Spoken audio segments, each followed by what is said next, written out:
And welcome into PressBox Live. I'm Stan the Fan Charles of PressBox and PressBoxOnline.com. With me is my usual co-host Gary Stein on these Thursday night expeditions into newsmakers in the world of sports. And tonight, Gary, we got a very special guest. It's not often I can say that somebody that briefly interned with me has been worthy enough of coming back years later. But Maddie Brightman, who is a content producer for the Scott Van Pelt Show, joins PressBox Live. Maddie, it's great to see you. You're looking great. Thanks, guys. Excited to be here. Thanks for having me.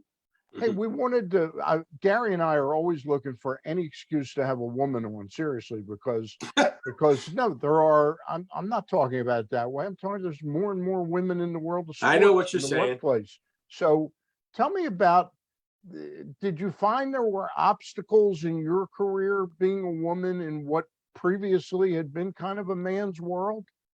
Yeah, definitely. I think the biggest thing is that there's often, you feel like you've got to prove yourself a little bit more. So, once you've got your foot in the door, I think there are just sometimes these, perceptions that maybe women and girls don't know sports as well. So, you prove yourself and you get the job, but then I think there's a little bit extra you have to do once you're there. But I can, really happily say that since I've been at ESPN, it's grown. We have so many more women. It's been so great to see women production assistants and interns and just, now female producers and things. So just, in the 5 years that I've been at the company, it's significantly grown. And, I just try to keep that in mind when maybe, a new production assistant who's a woman starts right out of school, to just try to, help her out, take her under my wing a little bit and, just be there for her, because sometimes, it's definitely really male dominated. But I think we're making strides in the right direction, and ESPN is definitely doing that, which is great. So take me back. You went to school we won't ask you why you didn't become a terrapin. We know your dad, TJ, went to Penn State and you went to Penn State. How did you get the first entree into ESPN? Sure. So I actually started as an intern the summer before my senior year at Penn State. So I actually interned in Los Angeles and I worked on SportsCenter out there. And that was probably the fourth or fifth internship I had applied to at the company. So a lot of the time, a lot of the interns are usually rising seniors or people that had just graduated. So the first couple of times I applied, I was a little early. But that following year, I said, okay, I'm going to apply to as many internships pretty much as the company offers. So I applied to 3 in Bristol and 1 in LA. I ended up getting the Los Angeles one. And so I interned out there. It was about 10 weeks. It was a really great experience working sort of in a smaller office anyways, because I was really, able to be a part of the show that I worked on, and not just an intern, really working almost as a full-time production assistant.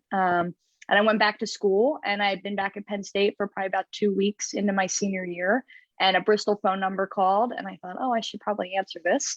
And it was a recruiter, and they said, we're doing something different. We've identified a couple interns we really like. And, if you interview well, we'd like to hold a spot for you, to start as a PA in June. So I interviewed the next day, and I found out a little bit later that they, I was accepted full-time into the production assistant program. And I graduated from Penn State. We went on a family trip to Hawaii, and through 2 weeks later, I was in Connecticut. So it went really fast. That's a great story. Gary, I know you got questions for Maddie. Yeah, so give us a little background, how, what your Penn State career was like. What did you do? What did you learn at Penn State? Number one, what was your major? And number two, what did you actually do to prepare yourself for this career? Yeah, so when I got to Penn State, I automatically enrolled in the College of Comm. I knew that, I was pretty confident I wanted to major in journalism, but I was considering advertising or PR, just sort of based on my family's background a little bit. But when I got there, I really thought I wanted to be on air. And I think a lot of people think that because that's really all right? If you're interested in communication and journalism, you really just see the people that are in front of the camera. So I didn't even really know that producing was an option or a career that I could pursue. So, I graduated from Penn State. My degree was in broadcast journalism. And then I also double majored in Spanish. And just on campus, I was involved in really as many comm activities as I could be. So I worked at our student-run radio station, Comm Radio. I was a sports director there. I was our general manager my junior and senior year. I had a talk show. Stan was graciously a guest a couple times, which is I always remember. nice. And Gary was insulted he wasn't asked. Okay. so yeah, I've never gotten over it, Maddie. Never gotten over sorry. it. That's So okay. yeah, the talk show, and then I did some play-by-play of games, and once I kind of decided that I wanted to go the producer route, I tried to work on as many, I wanted to produce as many games as I could. So producing Penn State football games, I went to the Big Ten championship, produced a game there, called a game at the Big House. I was actually the first female to call a football game for our station, which was crazy. That's I couldn't great. believe That's that when great. I was a junior. And by my senior year, we had 3 girls on the schedule. So like I kind of mentioned, I think, there are more women involved, just in the business and in the industry and want to get involved, which is just so nice to see. But yeah, student TV, student radio, a little bit of everything. And a couple journalism trips. We went to the Super Bowl one year when I was a junior, which was really fun. And then I had the opportunity to actually go to Cuba. Penn State's baseball team went there and played some exhibition games. So we got to report on that. So Great. yeah, the program was awesome. It really, there was so much to take advantage of. And I'm really happy that that's where I ended up. And so, there are many women now in front of the camera as well. I mean, can you see yourself doing that? Is that still a goal for you? Or I don't what do you think so. No, I really like being behind the scenes. I really like being involved in the process and the planning and, just sort of like the decision making. And I mean, obviously there are people that are, like Scott's a great example. Like he's not just the host of our show. He really is involved in the content and helping produce the show. But I really like the behind the scenes. And I think that, that's just sort of, I think, kind of where I ended up and where I sort of best fit and, where I see a lot of my strengths, honestly. So. Okay, that's good. I wanted to follow that up by asking Gary Gary was my co-host for 3 years or so on our weekly TV show that aired. We did 500 shows on WMAR TV for Press Box. And we knew that we taped it like, I forget now, Gary, what it started like 7:30. Yeah, about 7:30. And by 8:10, if it was a long show, we were done at 8:10. Sometimes we were done at 8 o'clock. But we had it down, the process really, we refined it and it was quick. Your show, I've been watching Scott's show specifically because I know we were going to have you on, and I like Scott a lot, but I don't often see his show because I don't know exactly when it's going to come on. How crazy is that and complex is that to not know when you're going to come on, how to fit what you're going to do, how long are you going to be on? I can't quite figure it out. It's really sort of a maze to me a little bit. Yeah, it's definitely a puzzle. So when the show started, they were pretty much always on at midnight. Like that was kind of, the idea. He would sort of be up against, the Fallons, the Kimmels, just sort of that late night, talk show feel. And we kind of realized, as the show progressed that you would get a better rating and a higher audience if you came off of a big event. So that's sort of been the show's new mantra is, okay, whenever there's an event, especially a really big event, like that's what the Van Pelt show is going to follow. So it's really different. A couple of days this week, we were on after NBA. So we were on around 12:30. Sometimes we're on at 11 o'clock. Sometimes we're on at 1 a.m. It really kind of depends. And even though so during football season, for example, we're always on after Monday Night Football. So we've kind of gotten it down, as the season would progress. Okay, we're usually on around 11:15. But that can change, when a game goes to overtime or maybe a game moves really quickly or maybe it moves slowly. It's really an accordion essentially. So it definitely makes it kind of tricky because, each clock in sports is different and some move way faster than others. So we've gotten it kind of down to a science, or as best we can. We kind of know when to be in position. But it's really a challenge. And the producers on our show are great because sometimes you're on for an hour, sometimes you got to do more than an hour. So we need extra content.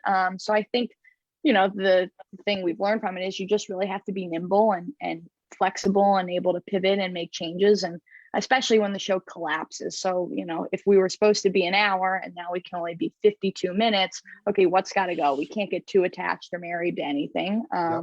But that's what's kind of fun about it. And that's why I like producing is it really is like a puzzle that you're trying to piece together and picking whatever the best stuff is that we think the viewers need to see.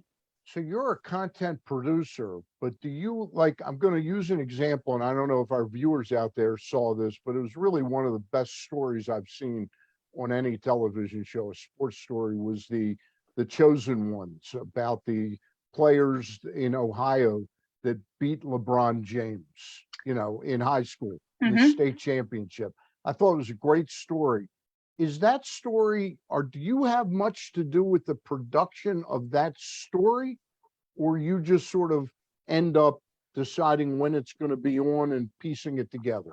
Yeah, so a feature like that would be produced sort of by like our ESPN Films group or our storytelling group that works on Outside the Lines or E60 or 30 for 30s. Like that's definitely a long form piece that had been worked on for a while.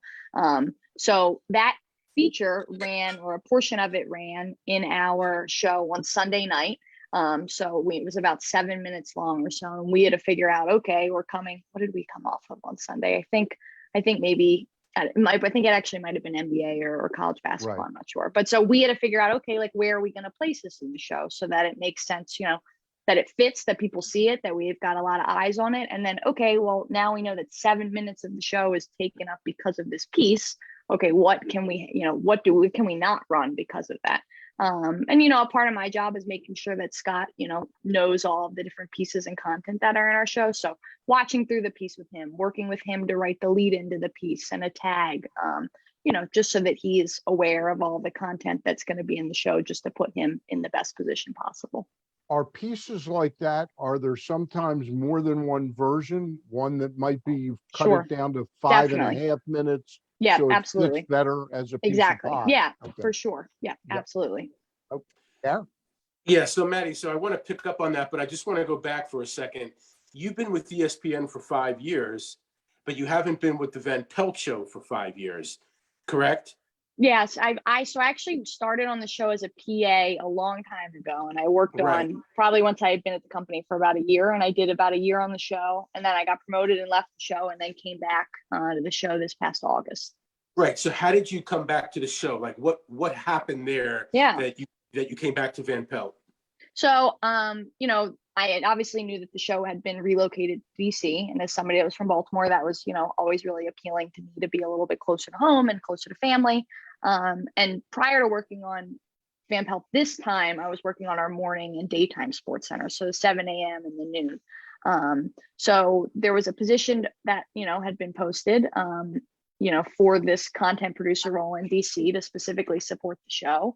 Really it was ultimately just kind of me applying for it and getting the position, but it was something that I had sort of been, had been on my radar for a while. So I had, stayed in contact with the show group, the other producers, our higher ups, and Scott too, to just say, look, if this happens and there's an opening, like I want to be a part of it. I obviously would love to, be back in the state where, I'm from and everything, but also like I loved working on that show. I always had a really good relationship with Scott and the rest of our staff. And knew that was something I wanted to come back to. So it was a little bit of a long year and a half, just kind of waiting for the position to be posted. Right. But once it did, it was definitely worth the wait. So yeah. So I want to pick it up with the fact that you guys have to be nimble, because the show could be 45 minutes, it could be an hour 15, you never know. I'm wondering how nimble.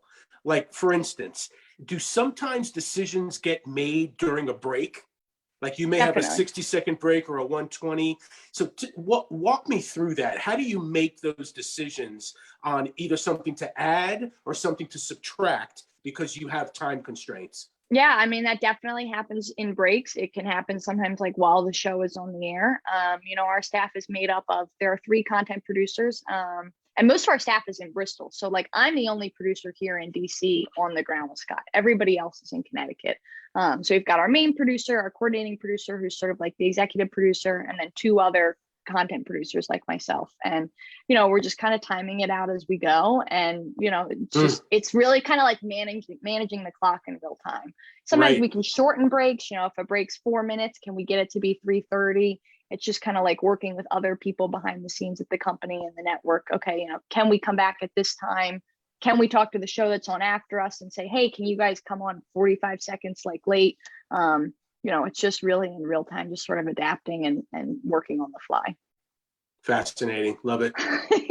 I'm smiling while I do this interview because I'm so proud of you. I really am. Thank you. It's amazing. That's nice. You know somebody from when they're 10 years old and they're doing something that's so exciting. I wanted to get your I've known your opinion. dad for a long time too. By I the way. know. I know that. I know that. I wanted to get your opinion on something. Obviously, you're not an expert, so, but Scott Van Pelt, what do you think it is that makes him so special? Because he's not like this incredibly handsome guy. He's not swarthy or anything like that. He's an everyman, but man, he is really carved out a very special niche. And I wonder what your thoughts are on that. I think what makes Scott really special is just how genuine he is. I think a lot of people, since I've been a part of the show, ask me, is he just like he is on TV and in real life? And he is. He's just super down to earth. He's really genuine. He cares about everybody that he works with, and he's really invested. And you don't necessarily always see that with talent. Some people just want to show up and they want to read what's on the prompter. Like Scott is involved, like from the minute our show meeting starts, like until we leave, we always have a post-show meeting. He really believes in that. We like to talk about what went wrong, what can we do better.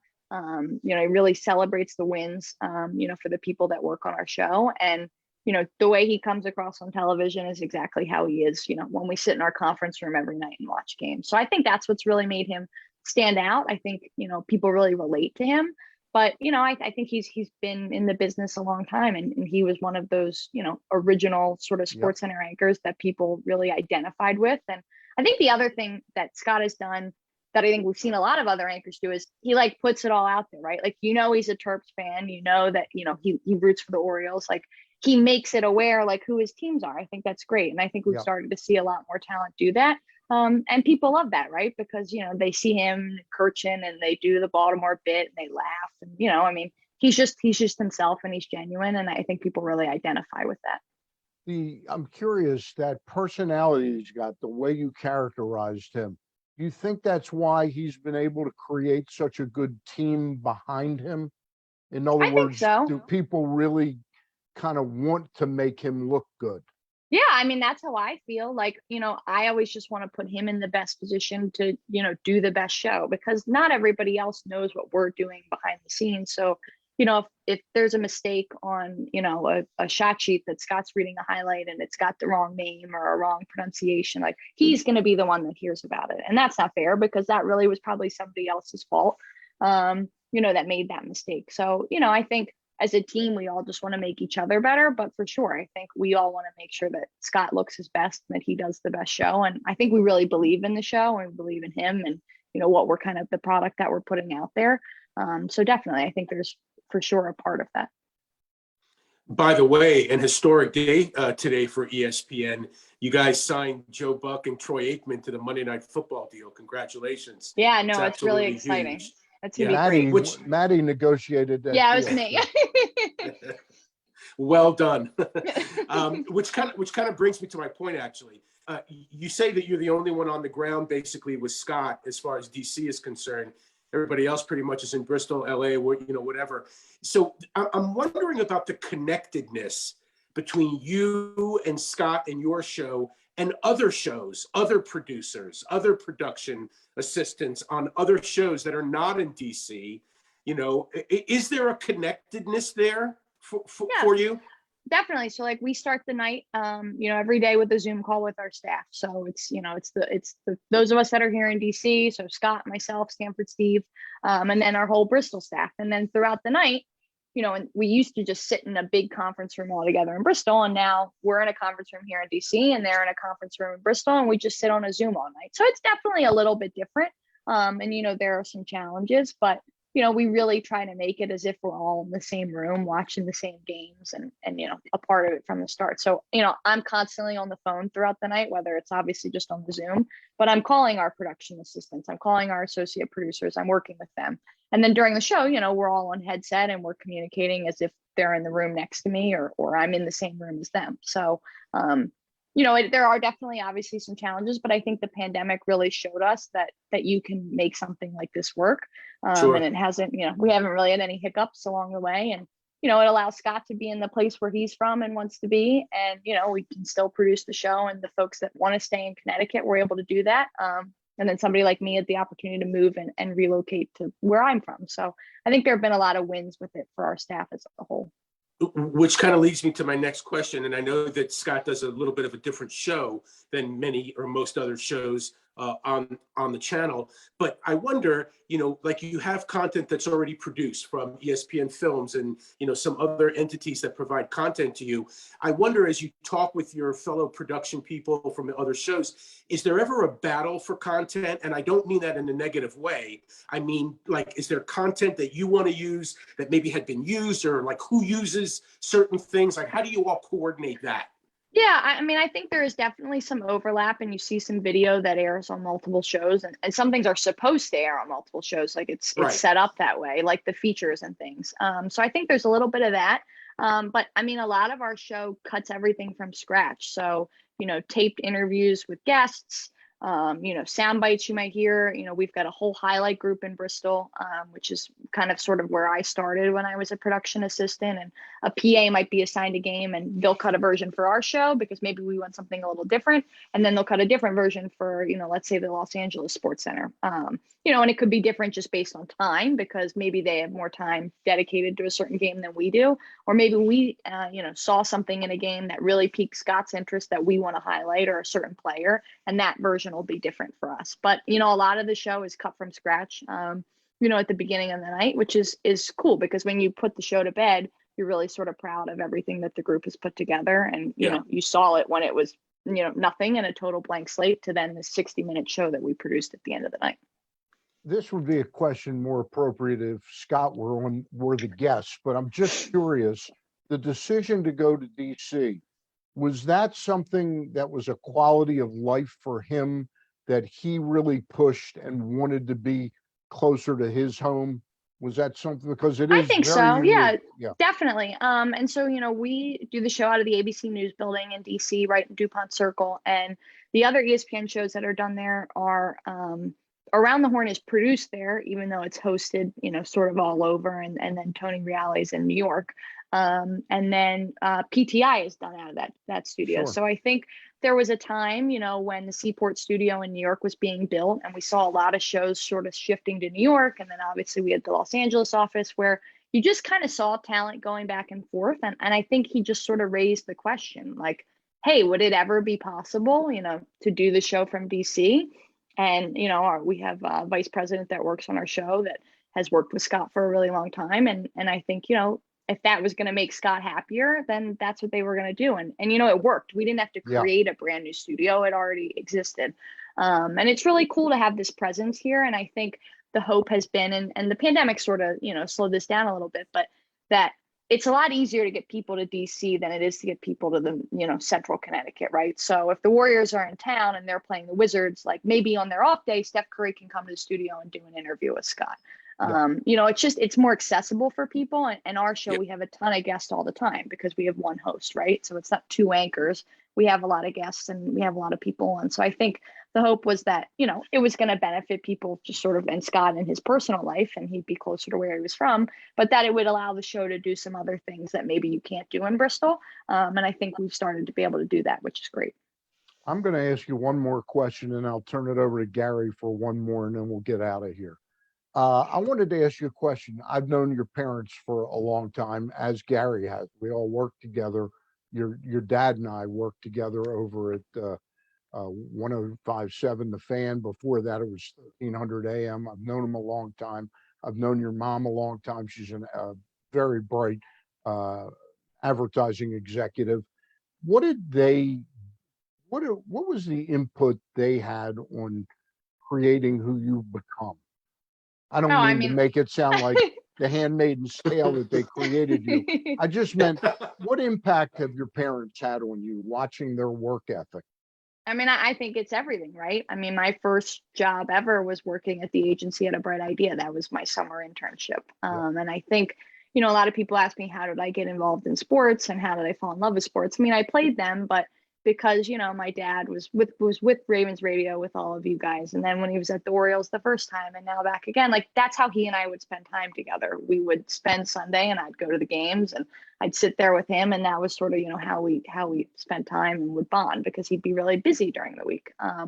But just watching my mom and dad grow the business from, my brother's bedroom to what it is now and multiple cities and so many employees, like, I think they've showed me just like what a strong work ethic is, and that you know, as long as you put your mind to something, like you can really accomplish whatever it is you want. So I've stayed away from, you know, that part of the business, but like everything that I do, I think about that in the back of my head, and I think the conversations we'd have at the dinner table, like I think, you know, about their work. Like I bring those to my job and my career every day.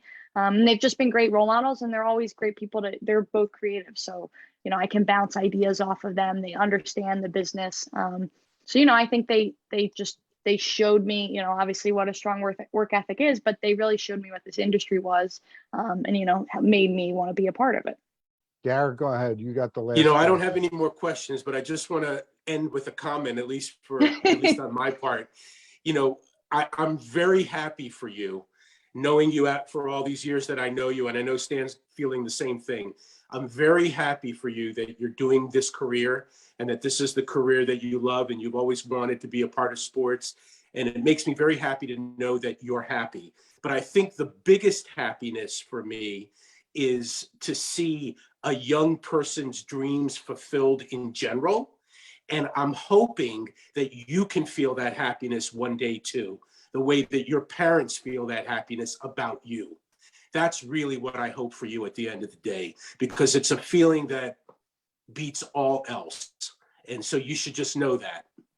No, I appreciate that. And I mean, obviously, like we said, my mom and dad are huge supporters and huge fans, but, you know, people like you guys have been along for the ride the whole time. So it's nice to be able to have, you know, people like you I've known since I was, you know, 10 years old, maybe even younger than that, who have been supporters and been there for me, which really means a lot. I know your parents are very proud of you, and I know you got a lot of work to do ahead of you the next few months because you got a wedding to plan as well. Just that Maddie, too. Yeah. Maddie Brightman, content producer for the Scott Van Pelt Show. She's his right-hand man, so to speak. For Gary Stein and I, we thank Maddie Brightman. I'll be back tomorrow afternoon, believe it or not, at 1 o'clock, talking to Baltimore boxer Yahoo Blackwell, who's on the verge of his biggest fight down in the Dominican Republic. You might want to get him on the Scott Van Pelt That Show. could be good. All right. You never know. Guys, thank you both for being here tonight. Thank you. And I'll see you tomorrow at 1 o'clock. Bye for now.